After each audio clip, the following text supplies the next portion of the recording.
Assalamualaikum warahmatullahi wabarakatuh. Perkenalkan nama saya Natasha Mulyan dari C020409 dari Fakultas Ekonomi dan Bisnis Prodi Perpajakan. Di sini saya akan menjelaskan tentang aspek fiskal dari arus barang dan arus modal perusahaan. Kepatuhan pajak memperhatikan konsekuensi fiskal dalam setiap aktivitas arus barang maupun arus modal.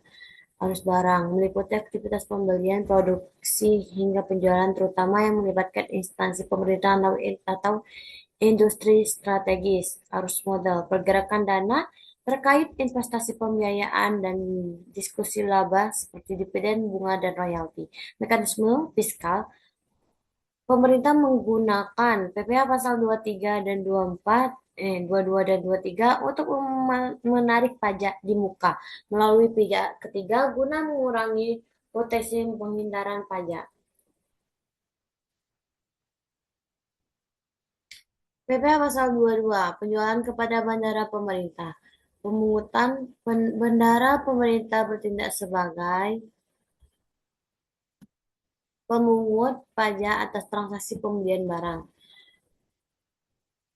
Dasar pengenaan pajak atau DPP, nilai pembayaran atas pembelian barang tidak termasuk PPN. Tarif umumnya memiliki 1,5% bagi wajib pajak yang memiliki NPWP, kredit pajak. Pajak yang dipungut bukan beban akhir, melainkan kredit pajak yang mengurangi pajak terutang di akhir tahun.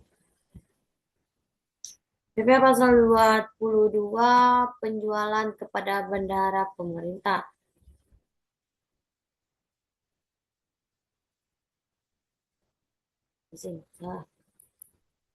PPh pasal 22 industri tertentu dan sektor BBM. Sektor industri meliputi industri semen, rokok, baja, kertas, dan otomotif. Bahan bakar penjualan BBM, gas, dan pelumas dilakukan oleh badan usaha terkait. Mekanisme pemungutan dilakukan oleh prosedur atau importir saat penjualan kepada distributor atau agen. Tujuan meningkatkan efektivitas pemungutan pajak pada sektor strategi nasional. PPh pasal 23 penghasilan modal dan jasa. PPh pasal 23 penghasilan modal dan jasa. Yang pertama, objek pajak, dividen atau pembagian laba, bunga royalti hadiah, sewa atau selain tanah atau bangunan, dan imbalan jasa. Tarif 15% dikenakan pada dividen, bunga, royalti, hadiah, dan penghargaan. Sedangkan tarif 2% dikenakan pada sewa dan jasa. Sifat tidak final dapat dikreditkan oleh penerima penghasilan dalam SPT tahunan. Kesimpulan, instrumen pengawasan PPh pasal 22 dan 23 berfungsi mengawasi aturan pajak dan modal yang disulit dipantau atau pemotongan sumber.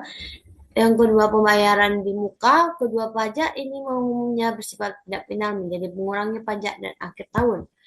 Dan yang terakhir ada manfaat perusahaan. Pemahaman aspek fiskal ini membantu perusahaan menghindari sanksi administrasi dan melakukan rencana pajak yang efektif. Sekian presentasi dari saya akhiri. Wassalamualaikum warahmatullahi wabarakatuh.